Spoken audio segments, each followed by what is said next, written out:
Okay. Man, it has been a long, long, long, long, long, long, long, long, long, long, long time. So let me let everybody know that we are live.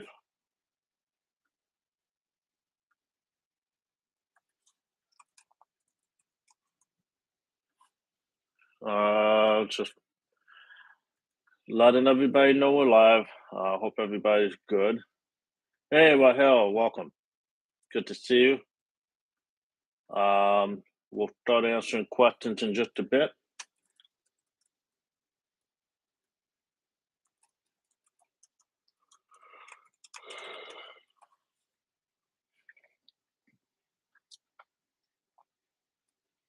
That is not the best thumbnail.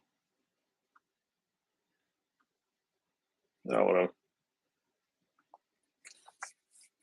Okay. Um, let's see. Okay. Uh, no, they made some small changes while I was gone. Okay, so Rahel and whoever else has hopped on, can you let me know if you can hear me or not?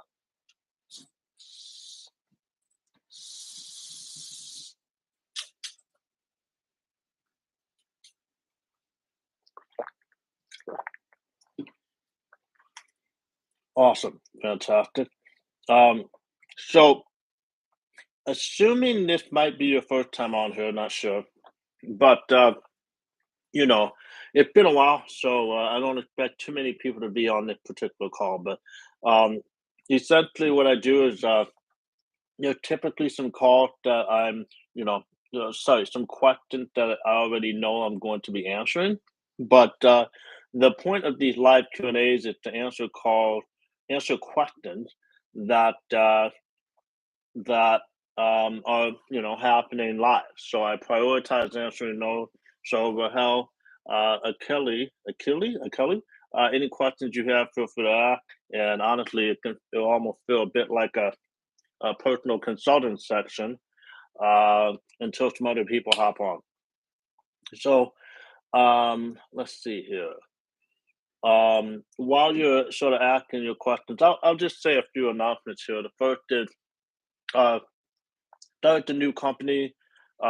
We just started taking calls, and and we started serving our first client today. So it's nice to be back in the business, and I'm one of you guys.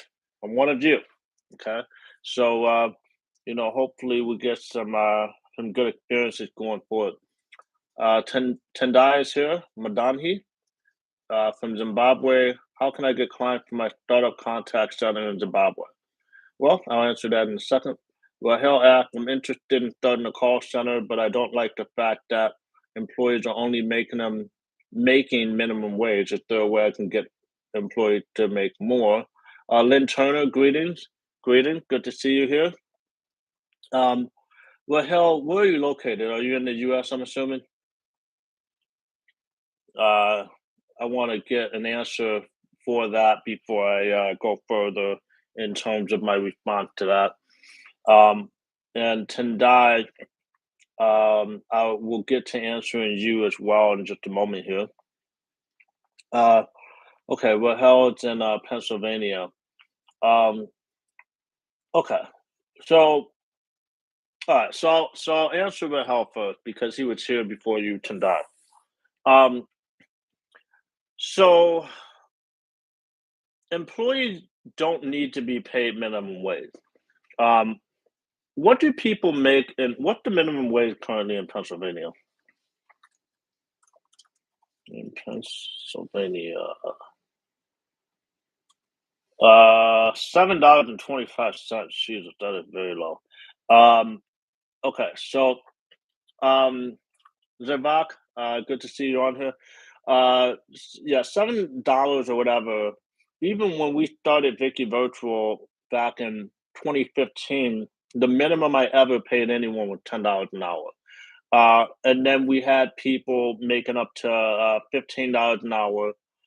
And then some of our competitors paid even more than that.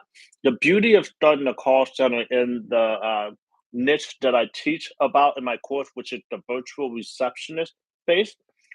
Instead of doing basically racing to the bottom in terms of your pricing, which is why you're paying people minimum wage, um, you're here to charge a premium.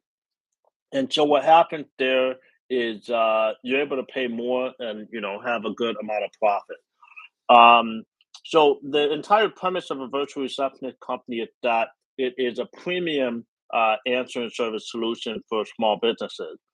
Um, and again, with that in mind, premium means premium quality of service. We're able to provide a premium quality of service because our people are just, I'm not going to say they're better, but they are happier and more willing to do a better job because they're being better compensated. So $10 to $15 an hour, um, depending, like, I guess if you're in Philadelphia, that can be sort of tough as well.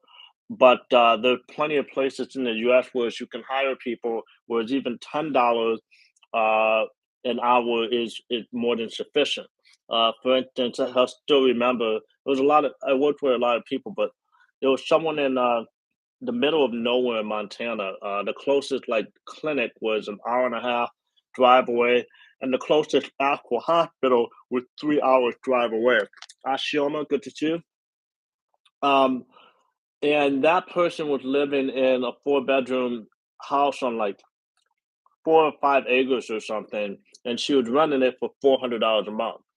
And so, this isn't common, but the reality is that she had a partner as well. Uh, and she, started at $10 an hour and had no financial concerns whatsoever.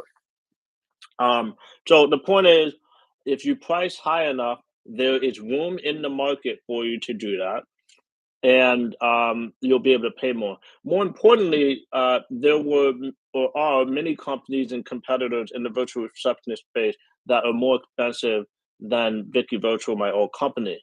The arguably the largest company in the space, and I apologize, my I like bit the inside of my mouth, so I'm sure I'm doing this a lot, so I apologize in advance.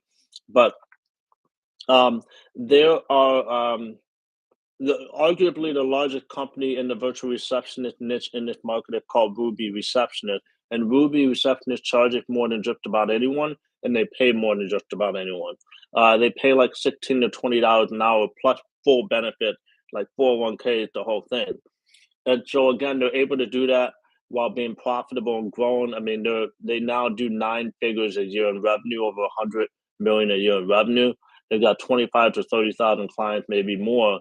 So they're a very sizable, profitable company. And so I guess my large point here is, it's a situation where it's very possible, but you just have to position yourself a certain way. Okay, Tendai asked, hey there, I'm Tendai from Zimbabwe. How can I get clients for my startup contact center in Zimbabwe? Well, Tendai, the easiest answer to that is to grab the course. We talk about marketing in the course. We talk about how to go about getting clients. I had started a different call center earlier this year with Zimbabwean partners, and I know better than most now that there's fantastic talent in Zimbabwe. Um, if you hire the right people, they can work well, for Western clients. And, even somebody making $7 an hour, it's more expensive in the US. I mean, it's more expensive labor than the labor in Zimbabwe. I also think that, especially in a place like Zimbabwe, you can pay significantly higher than the regular wage. Um, just to give you guys perspective, the typical regular wage is like $200 a month. If you're paying $500 to $600 a month, then for a full timer, someone is making pretty darn good money for working in a call center. They're like happy about it, and you're going to get some high quality people. So that's what, like $3, 3.50 an hour here, and you're talking about English speaking people. Now you'll have to set up an inexpensive office and equipment and all that, but the reality is that it's pretty inexpensive. Um, but Tendai, I can't just tell you how to land clients. because I don't know anything about you in terms of your ability to. Um, oh, Basil, I'll answer that in just a second. I love the answer to the question. You're gonna love it too, so pay attention. Um, I don't know anything about your sales skill. Um, you know, two different people can do the exact same thing and have completely different levels of success based off of their ability to connect with, the potential client, um, and basically, get them to agree to sign up with them. So when you join the program, and not to sell you on it, Tendai, I know it's expensive, especially if you're in Zimbabwe. It's an expensive program. Um, but the reality is that the value they get out of the program is not just learning everything about call centers in this business model in this niche, but you also get to participate in the community. You get access to a bunch of the different inside the community calls that we've done over the last few years, and we talk about a lot about marketing. So on this call, I can't give you a master class on how to land a client in Zimbabwe. I just can't do it. What I can say just as a surface level thing is the way I landed clients was in the beginning. If we reached out to people in our network, we owned a cleaning company, so we reached out to other cleaning business owners. We put ourselves in a position to have sort of like a pre-launch list of potential clients before we launched the company. We launched the company, had a few clients day one, and then we did content marketing and cold calling to land ourselves to break even, and then we went from there. So that's like the short way. That's the short version. The longer version is in the program. Okay.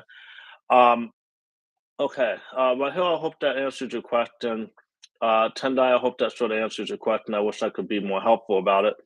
Um, Basil asks, how would the payroll tax be if you outsource?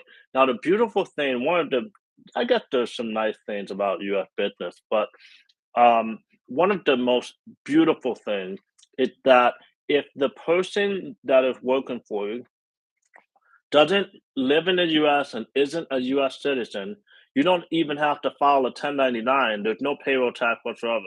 There's no W 2, there's no 1099. That labor cost is the exact same as if you're paying for, like, Gmail or G Suite for the company. You just pay the expense. Payroll taxes are absolutely 100% not a factor in this scenario.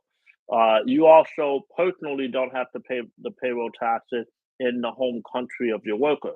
They pay their own taxes. In Zimbabwe, they can pay them if they want to. Colombia, same thing. Philippines, same thing. There isn't a country where if they're outside of the US, we have to pay payroll taxes on it. So it makes it a lot more simple. What I can say though is that if you pay people directly, then at a certain point you might become an employer of record, and there's some paperwork stuff to deal with.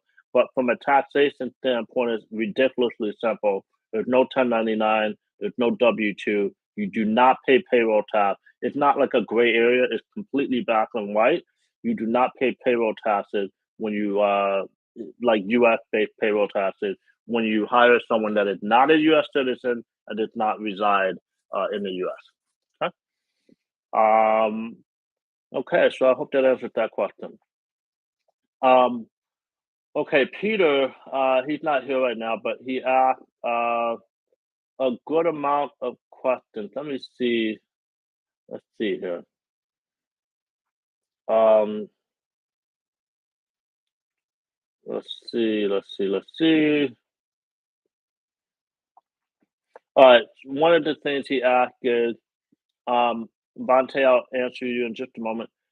Ask, how do you address a client's credit card declining? I mean, it's pretty simple. We just send them a simple email letting them know the card declined. That's the type of stuff you don't want to worry too much about until after you launch. Like, it's not a big deal. Just let them know the card declined. Ask if they have a different card method that they'd like to use, and when if they're changing card numbers, when you can attempt to charge again. Real simple. Don't have to overcomplicate that. Um, Number two is, do you personally offer white labeling services? Personally, no, I do not. Some of our students do. Uh, the main ones I recommend are either Maurice or Paul or Andy. You can reach out to me directly. Peter, you're in the tribe, so reach out to me and I will get you through to those people and you can go from there. Minimum hardware needed as a remote agent. I'm going to answer that and I'll get back to the live question too. Minimum hardware, I would say, is usually a decent laptop that is 5 years or less old. Um, if it's a strong laptop, then it can be up to 10 years old. Um, doesn't have to be anything crazy. Um, there's actually a Twilio sort of agent status checker. I can't remember the link right now. Let me see if I can find it. Twilio agent workability test, something like that. Um,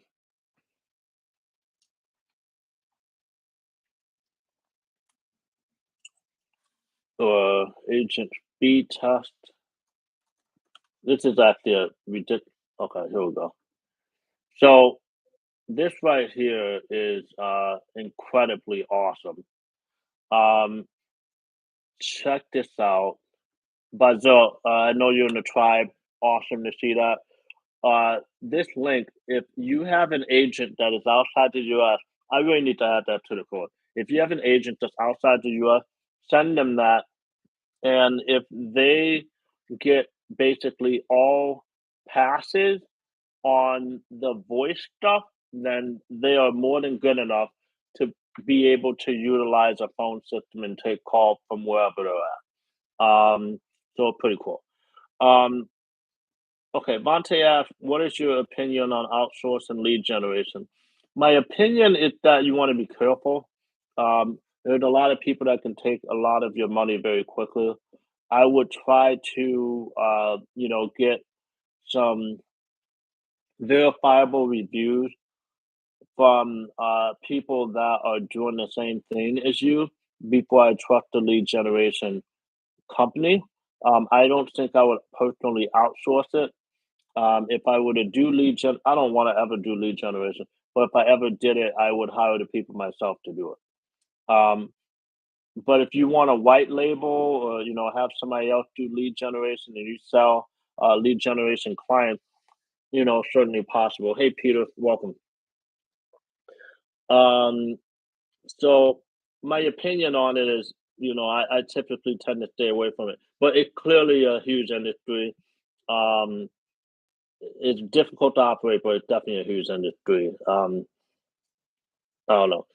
Lynn Turner, do you offer a separate service to find employees in Zimbabwe or other countries for US based call center?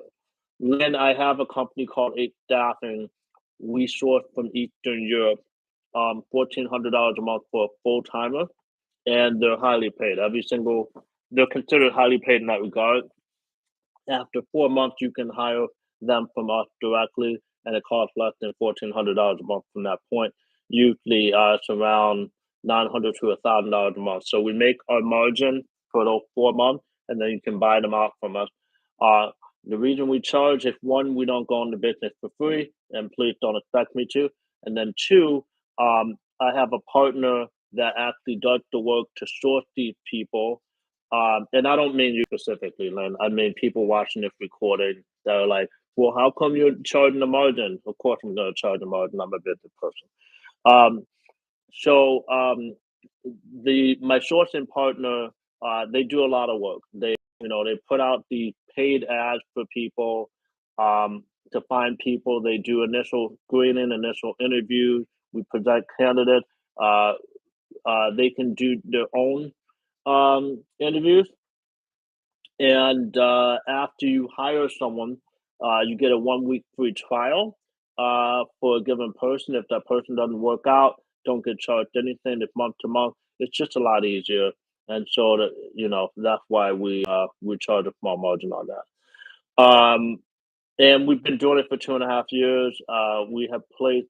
I'm actually using the same own new call center. That's exactly what I'm doing. So that's how much I trust these people. They're really good. Um, and we've been doing it for 2.5 years now, and we've placed over 100 people, so we're pretty good at it. Um, okay, yeah, okay. Basel said, "Have your course building up my site now, looking to market to outsource to from Canada." Yeah, awesome. In Canada, I don't know if the laws are different in Canada. I hope not. Usually, Canada is not much more difficult than the U.S. I really can't imagine them charging payroll taxes from outside the U.S. Um, Boss also asked, "Do you often pay your employees weekly or biweekly? Would having it biweekly incentivize workers to stay?" Um, Weekly versus biweekly, I don't think it makes a difference. What we did with bi-monthly, we did the first and the 15th of the month. That made cash flow and payroll a little easier for us because if we didn't do it that way, there'd be 2 months worth of three paychecks in the same month, which can again be tough for cash flow. Think about it. You get paid once by your clients every month, but twice a year you have to pay a third payroll invoice. It can really have an impact. So if you do the first and the 15th, every single time there's two paychecks a month, and you can be consistent. And actually, each paycheck for your employees tends to be a little larger, so they don't have to complain about it. And it's also easier to plan, even for your employees. There's not like this random stuff where it's like, sometimes they're paid on the 7th, sometimes they're paid on the 3rd, and they have to like time it right to get their rent paid or something like that. So I think it works out great for everybody. I still have a dog that likes to bark at the door whenever he thinks there's anything at the door, so keep that in mind. Um, okay, Peter, I'm gonna get to more of your questions, and these are great questions, by the way. Wait a minute. Why did I just hear that noise? That is the noise of somebody trying to call me on FaceTime. Can you guys confirm that you can still hear me okay? Please confirm. Somebody confirm that you can still hear me okay. Okay, Peter, thanks for letting me know. Okay. Um, so thank you, Monte. Thank you, Bosco. So, Peter, just so you know, I thank you, Tendai. Just so you know, I answered your questions 1, 2, and 3. Um, 8staffing.com, that's the Eastern European company I was talking about. Is it currently available? The answer is yes. We're still, happily providing agents for people. HR software, are there any you would recommend? Um,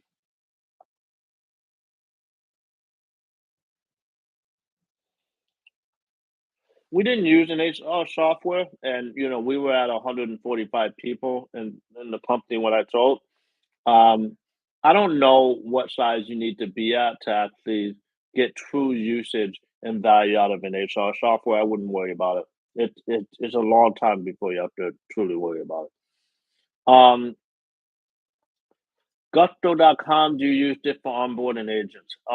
If you're hiring people in the US W-2, then yes, Gusto is a pretty good option. Um, if you're doing 1099, then you have to have at least one person that's a W-2 with Gusto, and so you can make that yourself, pay yourself a tiny salary or something in the beginning, even if it's minimum wage. And then you can put it right back into the business, but you have to have someone W-2, and you will pay taxes on that. John B. asked, "Good evening. Do you offer one-on-one consulting?" Um, had a few questions I'd like to ask before purchasing the course. John B., I typically consult at $600 an hour. If you're just asking questions, basically pertaining to the course, I'm happy to hop on a free 20-minute call. Um, I don't do that very often, but I'm happy to do it. Just send me an email at Donald at callcenterclass.com, not cash, but class.com, and we can set up a 20-minute meeting. Honestly, I might have some time on, I don't know, either Thursday, maybe Monday. On Monday, I should have some time, so feel free to send me an email, John. I'll answer whatever questions you have. Uh, what I can say is there's a couple people in the tribe in this meeting here, so maybe if they want to give any um, any opinions on the course. um, okay, okay. Peter has other questions as well. Oh, okay. John was said only one or two simple questions. Oh, fantastic. Peter said, nice logo. I'm assuming you're talking about the new one. Thank you. I had somebody draw it up because I was really sick of the old one. Okay. Peter's question number 7. Um, how do you plan to make payroll payment to foreign agent? Oh, God, it's really easy. For the Eastern Europeans, I just pay my guy Harris. He has his own company, separate from Mate Staffing. So I pay him, again, just like a piece of software. Doesn't have to be W-2, doesn't have to be 1099. You can pay them however, there's no gray area about it. Typically, like, I'm currently estoy estudiando en español cada semana. I think you speak Spanish, Peter. And so, because I'm studying Spanish and I have these tutors, one's in Mexico City and one is in Medellin, Colombia, and and uh, and I'm paying them through Wise and PayPal. So TransferWise and PayPal. I'm never gonna have to deal with any tax implications on that, and I can expense it because half of the reason I'm learning Spanish now specifically is because eventually I'll be hired in Latin America. Um, okay, 8, your thoughts on a yearly pricing option for clients. Um, I think it's a pretty decent thing. I'm not sure if it's necessary, but it's a decent thing. We considered it. We only did it like I think like literally 2 clients ever did it. Um, the nice thing about it is that if you get someone that's a decent size, you still have to be very smart with your money, but it can give you some cash flow in the early days. So that's always nice. Um, Pure Cloud. Another thing about yearly is you can put yourself potentially in a situation where, uh, someone signed up for a year and then 3 months in they're not happy, and then they're like, "I want my 9 months back." And if you spent some of that money, that's gonna hurt. So be careful about that. Um, any other questions, guys? Feel free to ask. Um, number 9, Pure Cloud. Your thoughts on how you would compare it to 5.9. Pure Cloud Genesis is one of the old school systems. 5.9, which is now considered sort of old, was created because Pure Cloud and like Cisco and Avaya were like archaic and ancient and old. And so 5.9 was built as, you know, a newcomer, going into the 20th century. They wanted to be not as bad or a less frustrating experience than cloud and some of those other ones. So the good thing about pure cloud is that it's stable. The bad thing is that it's ridiculously expensive and it's pretty cost prohibitive if you're not starting off with a pretty serious call center like in an office with a bunch of agents. I don't personally recommend it. One of my buddies, he was running a pure cloud. Actually, he was one of the main guys over at Gusto. I used to work a company with him.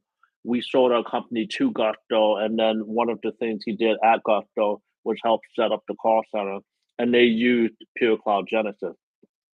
Um, they used them. They had over 100 agents. They eventually left Pure Cloud. I don't know who they're using now, but that should show you. That should say something about Pure Cloud. Next 2 questions are about the course, so I'm not going to answer that on this call. Um, 5.9 onboarding probably not great for this. Um, Peter, I will answer this. If the plan is to launch your company in 60 days, when should I sign up for Five Nine? Sign up for Five Nine 30 days into it. That answers that question. Uh,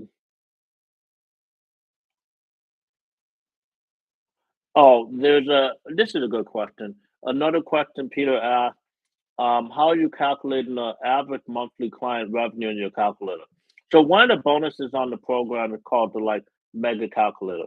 It enables you to forecast what certain metrics will be like based off of certain inputs. So say you have a certain number of like your pricing's a certain way, you have a certain number of clients. Um, how do I calculate the pricing? The average client revenue. And the way I did it was I mirrored because thankfully when I created that calculator, I still had access to like the Vicky virtual numbers. And I basically mirrored, excuse me, um, and your thing could end up different, but we had a decent sample size, over 1,000. Well, actually, in terms of people that ever signed up for Vicky Virtual, over 2,000 clients. And so uh, we were able to mirror the frequency of different clients that signed up for different plans. And so what I did was I took a composite and I calculated it out myself and wrote the formulas myself. I'm very proud of this. Um, we took the frequency of people on the starter plan, the second tier plan, the third tier plan, and then we also considered people that were in custom plans, so above the 300-minute plan, the frequency as well as the average total spend for that. And I did a multiplier. Um, and with that multiplier and the frequency, I, basically put that into a composite of 100 different sample customers and different plans they're on. And so based off of the pricing that you input, it will again take those different pricing scenarios, input in it into the 100 different scenario uh, calculator as a composite, and then it'll calculate what the average revenue is based on composite. So um, it's pretty freaking accurate. Um, and if it's off, it's not going to be off by more than 5%. And more importantly, you're in a situation where you can predict the margin pretty well. But it's not meant to be um, laser sharp. It's meant to be something that helps you forecast and you can start to get an idea. Um, and it can help you avoid some like huge mistakes in terms of what you thought the business was going to look like. So we are finding some of our students, especially early on, they're having higher average monthly client, depending on the type of client they go after in their initial marketing. But again, it might sort of also, as time goes on and things get more expensive, and if their pricing scheme is different from Vicky Virtuals, it's going to be different. So, over time, there might be some simple things that are different, but the reality is that, it's going to come pretty close.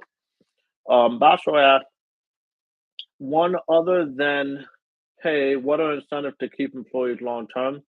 Two, if we have both our if we have both of our only full time staff calling sick one day, how would we be able to manage? I remember someone in the course had a question like this. Um, it's the same way you manage it in any other business. If your people call out sick, you got to find a way to fill in. You're calling out sick for your job that day so that you can work for your business. Um, frankly, it's not going to happen that often. It could happen. I'm sure it's something that's happened to somebody, but it's just everything isn't gonna. I'm not saying that you're thinking this, but unfortunately, there's going to be some situations that come up every now and then that are just crappy, and that's just how business goes. If no one was going into these things, then we'd have 30,000 people doing this exact same call center right now, and I wouldn't need my course and everybody would be successful. So there's gonna be some stuff that comes up that's crappy and it's like, why today? Um, but if you press on, it'll be fine. You know, if you absolutely can't help and you just have a few clients, that's why you only have, two agents, then maybe send an email to your clients. So sorry, the people that are working on your account, your dedicated agents are both out sick today. Totally apologize. Let them know, uh, when they're going to be back. Make sure that your agents are able to be back when they say they're going to be back. Um, there's again shouldn't be that many call outs because people are able to just work from home and just turn on a computer and work. They're not doing video calls; they just turn on a computer and work and get paid. It's different if they have to commute in or do all kinds of crazy stuff. Obviously, people will take some time off, but usually you're gonna know about it in terms of waking up like, with a crazy flu or something, unable to talk. It's just not gonna happen all that often. And if it happens to both of your people more than like once or twice in a year, like at the same time, then there's a much larger problem than, oh, these two people happen to be sick the same day. It does, unless they live together, it's just the chances are too slim. Oh, the inside of my mouth is killing me. Um, Last question Peter had for November 9th was, I would like to customize your calculator. Yeah, what you can do, Peter, is you go to the calculator itself and you right click and there's an option to make a copy. So um, if you right click on that calculator, I ask everyone to do this anyway. So you just go to make a copy and then you name it, and it will make a copy. And then if you make any mistakes or screw up the formula, come back, make another copy, and go from there. Okay. Um. Okay. Uh. There were two other questions that were from November 23rd. Did you hire someone to do an SEO audit on competitive keywords? Um. It's funny. I almost was gonna say no, but the answer is yes. Um, I had a business partner that owned the SEO agency uh, on a different company that was a photo booth company. So I had him do a free audit for Vicky Virtual, and it was a pretty simple audit. I mean, there's a bunch of SEO companies where you can pay. Actually, some even do a free audit, uh, but some you can pay a little bit. I'm not sure if this guy charged for an audit. I can't remember, but he's extremely good. He's, first rank SEO. He's in Winnipeg, Canada. So uh, the guy name is Jacob, but he has a big team now, so I don't know if Jacob will be helping at this point. But he's doing very well. He started off when I first used him. He had like a few clients with maybe doing 5 grand a month. Now he's $1 million company. So he's very good. He's extremely honest. If you look at his Facebook, it's really good. So I can't remember if they do free audit, but I don't remember them being very expensive. So if you want someone to do it, I definitely recommend, um, you know, first rank in terms of doing an SEO audit for looking up competitive keywords. Okay. Um, and it says it seems like there are a few top name call centers offering deep discounts to join. What are your thoughts with that? I don't know if there's really any top name call centers offering deep discounts. Some of the top name call centers are just meant to be cheap. Um, and my goal isn't to ever be cheap. There's a lot of answering services. We don't compete directly with answering services. We compete with other virtual receptionist companies. And again, the most expensive one I can find is Ruby, and they are like the largest. Now, there's some large answering service companies, but they're basically the same type of company that goes after bidding large scale contracts. They're not high quality because the margins are too little to be able to pay their people well and treat them well. So I totally don't worry about that. Oh, Bachelor, I totally forgot. Um, what are incentives other than pay to keep employees long term? One of the things is not to overburden them with too much work. Again, that's something that if you keep the amount of handle time per day for an agent at 3 hours or below, should be easier. If you treat them with respect, if you fire clients that are complete uh, butthead to your team, you don't want them to be terrible and like cursing your people out. And I'm talking about the owners. If they won't respect your people, then don't respect you as a company. You shouldn't work with them. I know it's tough when you're trying to get some money together and grow your business, but don't work with crappy clients. Won't happen very often. Um, so if your employees are compensated, if they are not overworked, and they know that you care for them as people, and they're in like a nice, sort of calm working environment, they tend to want to stick around a little longer. I also try not to hire people that are like too crazy sharp. I'm not going to hire a bunch of people with master's degrees in the U.S. to work a job that's paying $10 to $15 an hour. It doesn't make any sense. The job is going to be a stepping stone for them.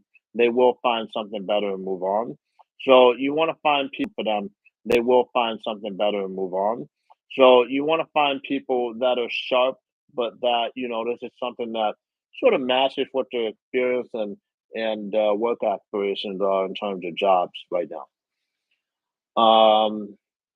Vasco also asked, how do you find the average hourly pay per country when hiring a staff from South America, Africa, Southeast Asia?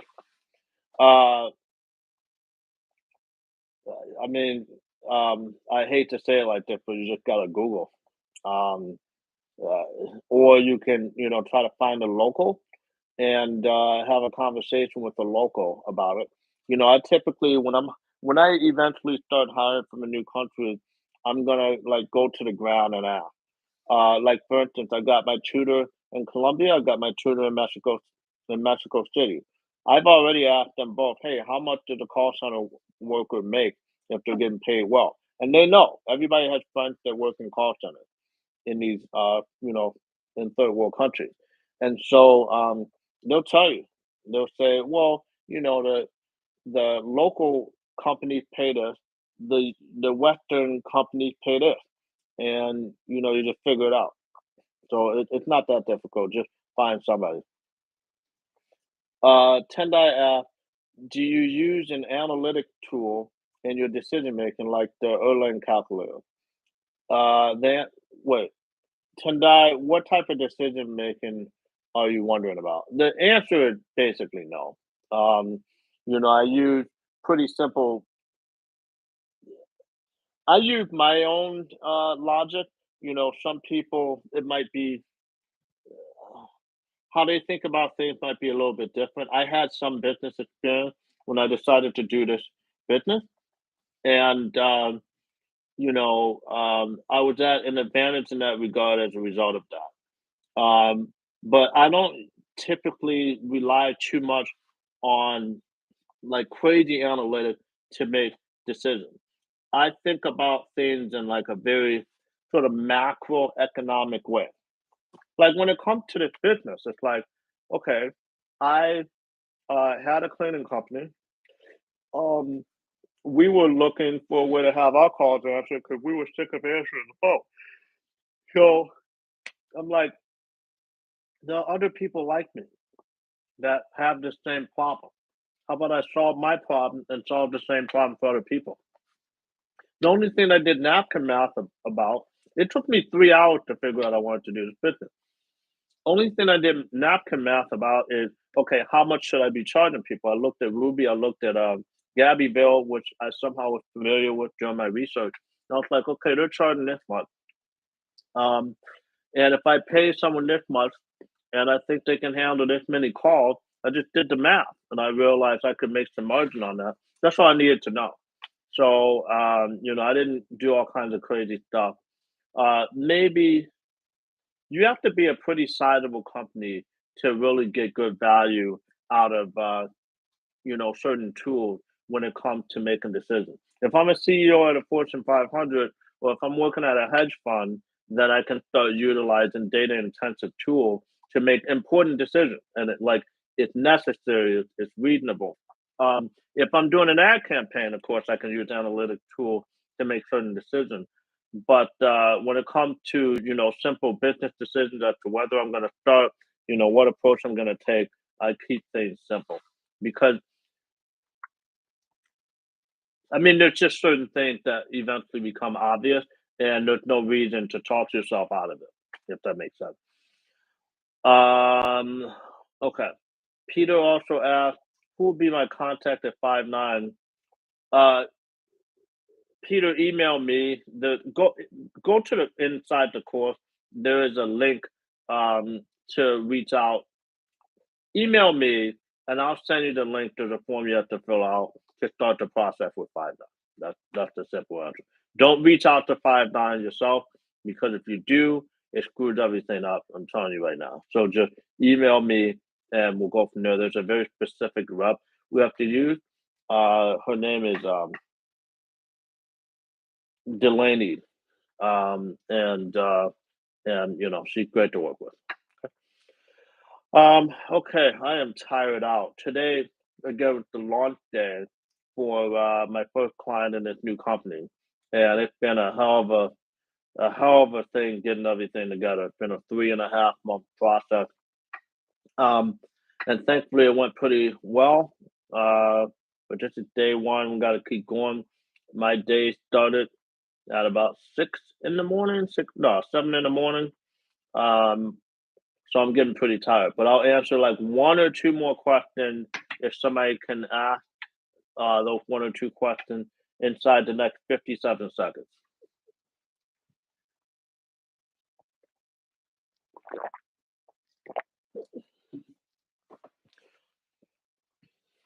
Hey, Peter, I answered that question at the start of the call. How do you address client credit card decline? I'll address it again. It's real simple. It's one of those things you don't need to overthink. If someone card decline, send them a quick email. Just say, hey, your card ending 1234. Uh, like your Mastercard ended 1234. Didn't go through. Is there a different card you would like us to use, or would you like us to try again on a different day? Something like that. Real simple. Hey, John, thanks so much. Just real simple. You just keep it simple. You don't have to overthink that.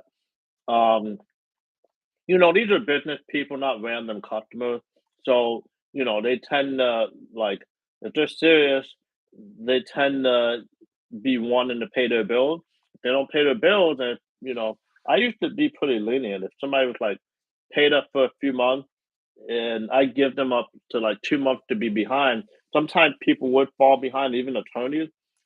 But I found that if they stuck around an extra 6 months and paid us, uh, I have to pay my agents regardless. So if they're not some huge account that's causing our agents to run out of bandwidth, even if that revenue is late, um, it's still more revenue that we eventually taken in. So I realized that if we had the policy, it's not that hard to do accounts receivable because all everyone ever pays us is paying up with a credit or debit card.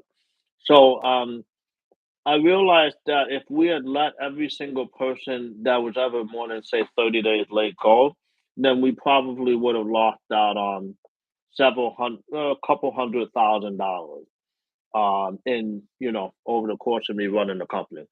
So the reality is that there's extra revenue. People appreciate it, and it makes them less likely to leave when they do have the intent of sticking around. They're just trying to figure it out. And oftentimes they'll have a few crappy months, and then they'll get their stuff together. Working with small businesses, and so sometimes that happens. But you're not going to have people just like completely blowing you off. And if they blow you off, you blow them off, and you don't take their call for them anymore. Okay. Okay. Peter, can you provide? Oh, okay. Peter, um, the minimum hardware. again, this call is recorded. I answered that earlier. You're gonna have to rewatch to get the answer to that. But I think that's about it. Um, you also asked that I answered earlier, do you personally offer white labeling services? No, I do not. Tribe members, I recommend Paul, Andy, or Maurice. Any of them can do it. So thanks so much, guys. John, I look forward to getting the email from you. Peter emailed me about 5'9", and I'm working on a new company now. I don't want to think about white labeling anymore. So that's the answer. Have a good one, guys. Bye. Oh, plus I wanted to help tribe members out. There's no reason for me to continue to be enriched by having more people sign up for my white labeling. Now, the staffing, that I feel comfortable doing because it's sort of tough to source people reliably from a given, you know, especially from Eastern Europe. I had no access to that market. Um, so that's a service we can provide. And, my partner does it anyway. I don't have to do it, and it's a truly valuable service. But white labeling the phone service, you know people in my tribe getting more business because of other people in the tribe needing them to help out. I think that's a win-win for the community. That strengthens the community, strengthens the value of the program and being a part of the tribe. So I'm happy to do that. I don't need to be doing that. So uh thanks so much, Peter. I'm skipping we're not doing the tribe meeting this week. That's why I decided to do this call a little longer. I'm gonna try my best to get back to doing tribe meetings ASAP, but for right now, I just can't do it.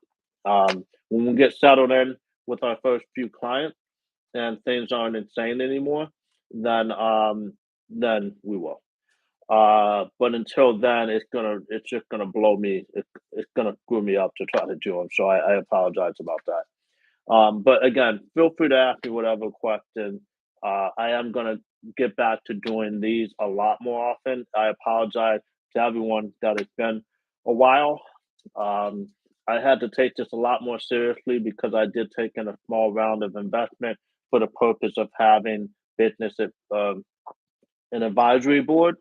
I wanted my advisory board to, have capital invested. Um, so, I'm taking this extremely seriously. It's not something that if I'm bored, I'm going to close the company. I'm building this company up. When am I going to Zimbabwe? No idea.